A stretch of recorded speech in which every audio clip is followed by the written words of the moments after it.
Hey, it's your boy, Mr. Alex here, editor of Sarcasm Colored Glasses. Just wanted to let you know that there's a slight audio technical issue on the back end of this episode. We have no idea what happened, but we tried our best to correct what was going on. You'll hear some cutouts here and there, but such is life. We didn't notice this until after the episode was recorded. So there you go. But please enjoy the episode. If you have any thoughts and whatever, subscribe, comment. And yeah, this will be going up on YouTube soon. So thanks a lot again, and hope you enjoy the episode. Peace. Sounds like it's stopped. So yeah, here we go. Okay, welcome to Sarcasm Colored Glasses. I'm your host Jay, and I've got a special guest here from Eye Pokes and Head Chokes, Koola. Yes. Well, we are here as doing? we kind of mentioned in our last one that we're going to talk about Gotham, our whole DC thing that we've got going on for everything that's happening. So, and we're talking about with crossovers and with bringing these superheroes, supervillains to life in a live action way. And Gotham was kind of one of the first shows for DC to do that really successfully. I often originally described it as kind of like, it's like a cop show, but set in Gotham City. It's not about Batman, but it's like because it was exactly because it's more about the city and specific characters. Like, of course, Bruce Wayne is going to be one of the main characters, but it really goes back and forth between him and Jim Gordon. Like, you never know who's the real main character until, like, I guess every season you figure it out, but every season is pretty much between those two. I very much felt like Jim Gordon was really more the main character, like everything centered around what he was doing. And, like Bruce was even in the side of it, a lot of, it would be him calling Bruce or speaking to Alfred or something happened, but everybody was like, damn this Gordon, or Jim, why won't you get on board? All of that stuff, and everything that happened was because, he just was very hardcore. He just wanted to he was that good cop in the worst city in the world. And everyone else was being corrupt, and everyone else is like, well, this is Gotham. This is the way we've done business forever. So who are you to stop it? You're not even a commissioner yet. You're a regular policeman. You're not even a detective yet. So slow down. So I did like that. He was pretty much the main character because everything connected to him, like even down to Fish, Penguin, the Riddler working in the office around him, and Lucius Fox as well. So he's the main character. Such a unique way of bringing out these supervillains, like initially, and us as viewers and us as, people who are Batman fans, we know when they say like, oh, hey, I'm Edward Nygma. Then you're like, wait a minute, that's the Riddler, but he's being the good guy. He's helping solve crime. So you're like, okay, so what's going to happen here? Because we know where it's going to end up going as a viewer and a fan. But, it's introduced as a way that, here's just this guy, Ed, and even like Penguin, just, he was, Oswald and like Penguin was his nickname, but it was something that they, made fun of him for because of the way he walked. Yeah, I forgot what it was. His legs were broken. I think it was like a deformity of like his birth. So he kind of like always was like that. So he kind of like pulled his like one leg and he kind of had that little side to side Penguin wall. Yeah. So he waddled, and that was something so they were making fun of him, calling him Penguin. It wasn't really because he was, that Danny DeVito that we're used to from the cartoon and comics. It was like, you walk like a penguin, and then, but he ended up embracing it, when he was like, when he ended up taking over everything and when he was the main crime boss and stuff like that, he was like, after he got rid of Fish Mooney, which was actually a really good character and just a good rise to, I guess, fame or hierarchy in Gotham. Like, it was a really good story between the three of them and Falcone as well. Like, he was a real boss. He pulled a lot of strings, and I really loved how they built characters in Gotham. Like that's the main thing about Gotham. If anyone wants to go back and watch it for the character building. Like everyone is either there for a minute or they just pop back up, or they're just there from the beginning to the end. And that's one thing I really like about the it was something where when we have our shows now, on the HBO shows and everything, they're usually like 10 episodes a season. So it's something that's good for us that it's like okay, you're vested into it. But say if you especially when you catch up on 3 seasons, you just got those 10 episodes there. It's not going to be too much. You can binge things. Gotham isn't something you can binge very easily because it's and 20s. It's a lot of episodes. Good, but it's our episode. Gives you that opportunity to build, on these characters. You can start Poison Ivy as a kid in the beginning, and then work her up into her getting her own episode and her becoming a main antagonist of what's going on for whatever couple of episodes that was, and like the building of the relationship between her and Selena, and and Selena and Bruce, So that was you've got this thing where like Catwoman's trying to it's like, is she really bad? Is she like she's Bruce's friend, but then she's got to do what she's got to do. Yeah, she's trying to find her way. She's like an abandoned youth in one of the most horrible cities in the world at this point. So she has to find her way, and by any means necessary, you have to survive as someone who's just like, you have nobody to lean on. There's no adults in this city that's either going to look after you or take care of you. And the ones that are going to take care of you are pretty much showing you the ropes of the underworld. So it was really amazing to see her just have that push and pull of her as just being a good person and being a bad person, or just being somebody that's surviving, because you can't really say if she's good or bad because she's still young and she's not really and that's hasn't really hurt anybody too. It's like she's Catwoman is, our history of Catwoman is that she's never really been the bad person. She just she robs because she has to. She has her own code about it. And you see that being built here. It's, she's like, okay, well, I'll do this because this is Gotham. You need to survive. But at the same time, I won't do that. I'm not going to kill this guy, or I'm going to help this person because they're in need. Yeah. But, screw this person that's rich, and so it builds that real character, and you could see, and even casting wise, because looking at like the first episode, you look at her and you're like, okay, this is Michelle Pfeiffer when she was little,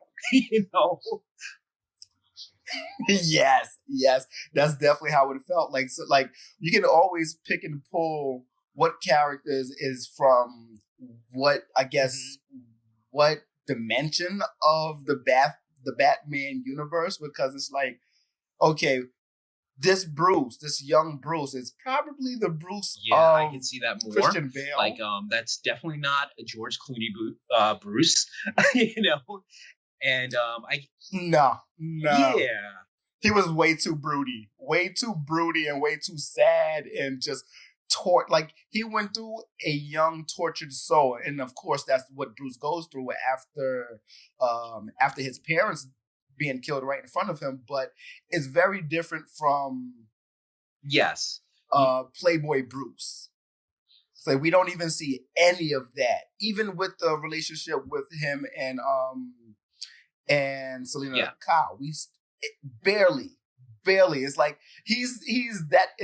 It makes sense. He's that awkward teen that doesn't know how to talk to women, but he's also that tortured teen that seen what he's seen that doesn't know how to talk to people. And it's with their on again, off again relationship, which builds right out of the comics. The whole thing of you don't see that Playboy. He's not like, hey Selena, how you doing? He's more like, hey Selena, and she's like, do you not know how to talk to people? What is wrong with you? But she also feels bad because she knows what he's going through, and that speaks to her as a character and her code Yeah. of how she will help people that are in need. So then you're like, okay, so does she really care about him, or is she, just she sees the tortured soul and she's trying to make him like, even I think there was an episode where she takes him through Gotham and she's like, okay, this is what it's really like. This is what life is like outside of your big house, away from everybody, and trying to get him to understand reality while still caring for him. She does it out of caring. It's not just like, hey, you know what, I'm going to teach this rich playboy a lesson. It's just like, no, if you're going to survive, you need to know what's really out there. Yeah.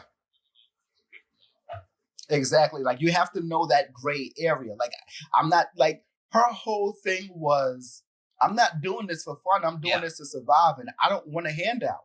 Like, that was really great to see a kid character, but because we've never seen that we haven't seen that in a lot of comic book stories or even coming of age stories, where it's just like, okay, no, I want it.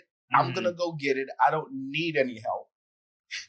And of course, nobody can do anything on their own, but she ran into it and she was actually like kind of manipulating a lot of people. Like, I love I love just that team of her, Tabitha, Barbara, and like the Sirens. And Barbara. That was a great team. Yes, Sirens before the Sirens, I guess. But yeah, that was definitely and Poison Ivy was in that for maybe like a episode or two at one point. But yeah, I love that portion of just who she ended up becoming, because it just showed more of, like, Bruce, you kind of have to use them too. You have to use other people, and you have to realize that you're going to get used to, because in Gotham, everyone has to actually trade information and because favors in Gotham, for one another. Nobody does anything for free, right? And nobody does it to help you out. So you have to have your own code. Exactly. And it's funny because it's like, that's all just one character out of all of this, and they've got so many different, and it has that equal depth to everybody. Like, even like the Riddler, like his like. He started out just as like a random clerk guy, and he also had issues speaking to people, and he was obsessed with riddles and puzzles and stuff, but how that decayed into what he ended up being, his obsession with like getting over the Penguin and like beating Jim Gordon, and just having a relationship. Yeah. And the girlfriend. Oh my God. The girlfriend is one of the things that I guess it's the main thing that really cracked him. I think it was because after a while he just became another tortured soul. Like, in the story of Gotham, it's just many, many different tortured souls. Like, he becomes a tortured soul because he killed her accidentally. Next thing you know, he's in his own mind, he's being haunted by her and himself. So like, it was just fascinating to watch that. Like, we haven't seen too much of this happen. We haven't seen anxiety on TV as much. We haven't seen schizophrenia as much in this way on television. So it's like, when it comes to building characters, and we know that there's many things wrong with many different characters, and then it's like, okay, that's a window for that. That's a window for this. It's like, it's great. It makes a world that you can actually pull into. Totally, and it very much was like it wasn't so like the whole thing was like, it's not about Batman, and it's not about Batman villains and who he's working with and everything like that. It's about this city and what the city does to people, either in a positive way or a negative way. You've had so many characters, even Jim Gordon's girlfriend / wife. God, I know her name's Marina something. It's yes, I know who you're talking about. The one after Barbara. I can't think of her name as well. But so yes, she was on both sides of the fence too. She's a doctor trying to help people, and then she's like and then when she was dealing with Jim's BS all the freaking time, she was like, okay.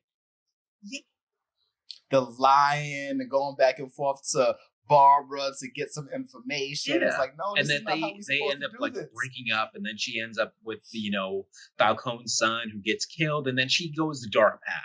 And then, she's on that side, but then she ends up coming back onto, spoiler alert, but, there's so much going on here. Like it's, in the entire 5 seasons that like one little thing isn't gonna, I mean, the whole thing about Gotham is we know where it's gonna end.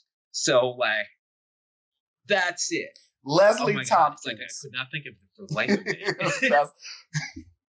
I could. Yeah. I'm on Wikipedia right now. Every other so character that she played in another place, but I'm like, what is this one that we're actually talking about? But it's amazing because it shows like the reality of a human person going through these situations. Like, you might be the greatest person, but then you go through a tragedy, and then now all of a sudden you're the one being hunted. And so a lot of great things. Yeah. And it's funny because it's like, Jim Gordon, while saying he's such the main characters, he's the one that's really completely uncompromising. And, but it's in Gotham, well, uncompromising with his beliefs. Because everybody has where their line is. And, he's the one that, he says that this is what I believe and this is what I believe is right and good. And whether this person dies, whether I'm going to die, whatever, I'm still going to stick with it. And he sticks with that pretty much, good or bad. I mean, it's most of the bad things happen because he refuses to, compromise a little bit on that, and Harvey's constantly going, he's like, look, give a little, it's like, think about the big picture. And he's like, I don't care about the big picture. This is right. This is how, and so he's so stuck. And that's like what kind of leads so many things. And yeah, he does bad things, but he does them by his own code, and for his reasons of doing things. And when people try to push him to do it, he'll like stop and think about it for a second, but he's like, nah, that's not who I am. And, I don't care what the consequences is, and half of the time we'll leave breaking up with him is because it's like, you just don't think about the consequences. You're so stuck on that, and you just think about the good that's going to come out of it, but you got to think about the consequences and some of the other things that might happen. It's a trickle down effect. So he wasn't thinking about the negatives of it. Just always, I don't want to say he wasn't. He just didn't care enough. He just always thought the good will always outweigh the bad. Yeah, which, it's not always true. And so especially for Gotham, a little bit of compromise might have you saved a lot better than, saying no and then having to go through this whole shit show. But yeah. And another one, Harvey, his partner, was a very good, he was just a good partner when it came to just talking him through certain things and actually letting him know, like, nah, I'm in the middle of this, so you can't always, it's not always going to work your way. Yeah. I'm going to have to manipulate you as well. And I like that he was upfront about certain things. He hid certain things, but and he was upfront about a lot. I feel like Harvey was very a Gotham cop. He was the good balance of it. He's like, okay, you need to let this criminal go so that you can get this one. Or, like he's very much, his whole motto is pick your battles. So he's like, this is not worth fighting over. Yeah. This, okay, that's too much, or, and that was the thing where like Jim never was. There was no and if or maybe, it was just like, there's no picking the battles. It's like, no, my battle is everything. And that's where everything ends up landing up, because when you pick a battle with everywhere, you can have like enemies on every side. But Harvey was always there with him, regardless of it. And he was even telling him, it's like, Jim, this is stupid. Yeah. I'll be on with you, but this is stupid. And then no, you're gonna die. This is a death wish. That's where it brings on the cop drama thing, because it's like, very, you've got your Law and Order type thing where, it's your cop and your partner and going through the motions, and you've got, these two partners have different ways of doing things. You're both on the side of law. You both have your motivations and everything, but they're completely different. But you're trying to get to the same place and in the end of it, you support each other, but you're doing things very differently. So, so many aspects with this show. And like so much, like everything that we spoke about for one character could be applied to any of them. You know, you pick like any random Batman character in the comics, and it's been, you know, had at least a couple of episodes in Gotham where they went from point A to point B, and you really see it's like, damn, this is what the city does. You know, one of my favorite things, and I'm jumping all over the place, but one of my favorite things is that it takes things from so many different universes. You know, like we saw, like this Catwoman is very much the Michelle Pfeiffer Catwoman, and like you said, the Bruce Wayne, that is totally like Val Kilmer more than other ones. And you've got the Joker, which they never say Joker; it was just Jerome and Jeremiah. Yeah, which I love the fact that he had a twin.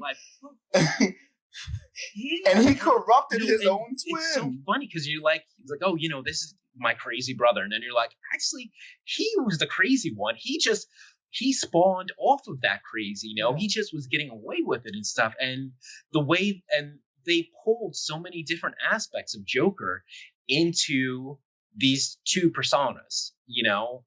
And it was funny because like the introduction episode where he was, you know, the sideshow, like the carnival guy, you know, and his mom died. And he's like, you know, like he was basically the Bruce Wayne, you know, his only parent had died and he's alone by himself. He's sad or whatever. And then when like, I'll never forget it. But it's like that time when they were, you know, had him in the interrogation office and they were basically laying down the thing that all the evidence that said that he killed his mother, and he was looking down crying, and he looks up and that face, and it brings out, you see Jack Nicholson, you see Heath Ledger, you see everything that we've seen in that smile, and he's like, well, then she shouldn't have been fucking a clown, you know, or something like that. And then you know, and then you see that come out, and he just like, you know, and then it really brings you back to all that thing of how the acting was amazing because he was, you know, playing like the victim and everything, and you never would have thought this. And then when they're like, holy cow, and to go from point A to point B in a second, and just the way he brought his smile up like that, and you're like, holy cow, channeling everything.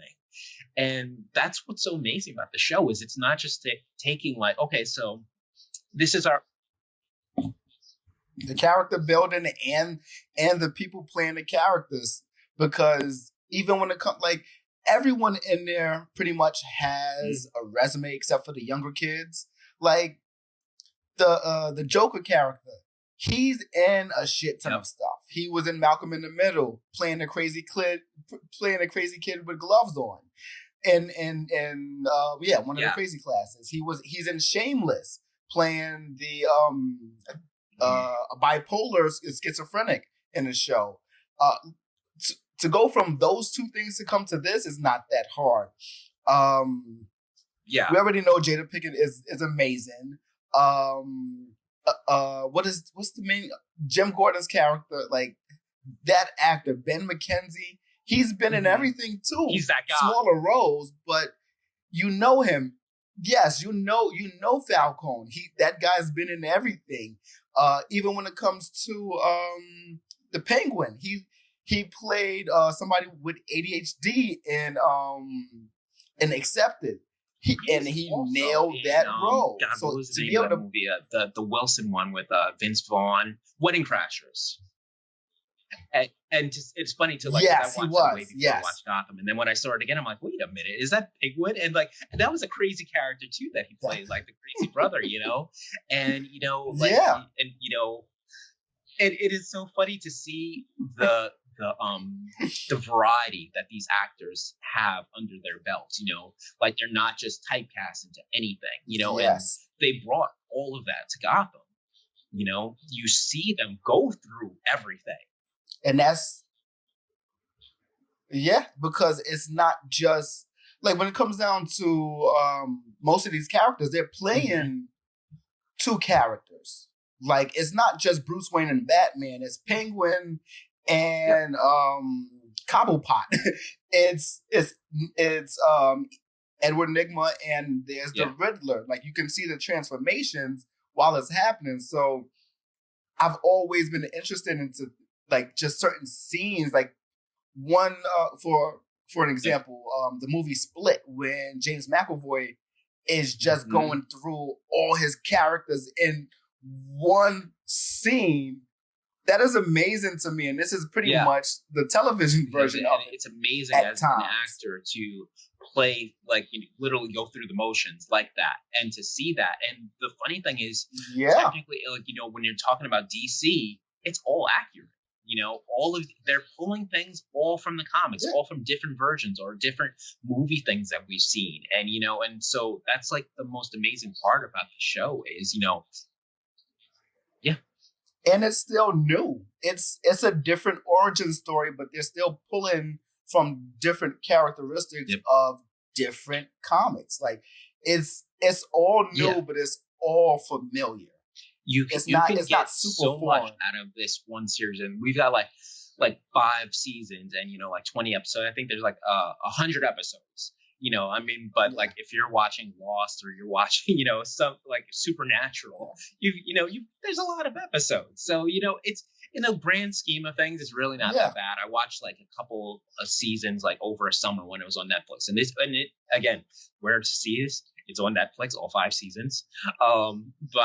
So it's, you know, I wouldn't say like, oh yeah, let's kill this in a weekend, but, you know, it's definitely one of those things where it's like you watch a couple episodes a night, you know, like it draws you in. You want more of it. It is something that while it's a lot to binge, you can definitely binge if you would like to. Because it's enjoyable, and everything that we're saying is enjoyable, and you know certain certain actors and actresses, and it's just a familiar story that you might want to see a different take on. I've never been the guy to say, "Oh, this is not what I've read." I don't want to watch. I don't want to watch what I've read already. I don't want, like, everyone shits on the Dragon Ball Z movie, right? I like it because it's a different take on it, not because of visually. I get it's kind of fucked up, but it's just a different take. I like to see a different take of what I'm used to. Like, I've watched all the Dragon Balls, Dragon Ball Z, everything except for GT and now Super, but I'm familiar, so I want a different take.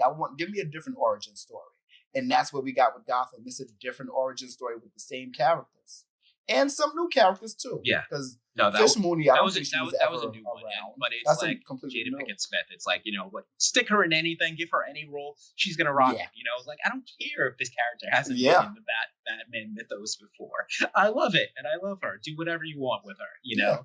So lots of great things from this thing, and I advise everybody to like sit down and just watch a little bit of it. You know, if you like were at it before and you gave up, or the world happens, you know, here's a great time to you're looking for something to watch that's worth it. Watch Gotham. It's great.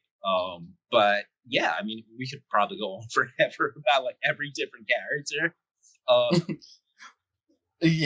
Also, was Leslie Tompkins, was she actually? I don't think she was either. An original character? I think because one of the, and it's funny because like Nadia had mentioned this in our last talk, how like, you know, she's like, oh, isn't he supposed to be with Barbara? And it's like, yeah, you know, it's like Jim Gordon, Barbara Gordon. That's what we're used to, you know. And they do have the child, and they are on again, off again.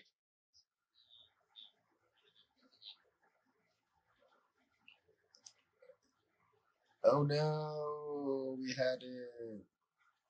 All right, so a little bit of technical difficulties there, because if you stick your hand out the window, you'll know it is hot as frack outside. Computer said no. So so we were just pretty much closing up there anyway. So thank you for joining in for another little crossover to talk about this awesome show. And hopefully everybody will get on their Netflix and hit us up on Twitter and tell us what you think of it. But yeah, until next time, I hope you're feeling your prescriptions filled, and we will see you next time. Yes, and thank you for having me on the show again. Oh, always a pleasure. Thank you. All right.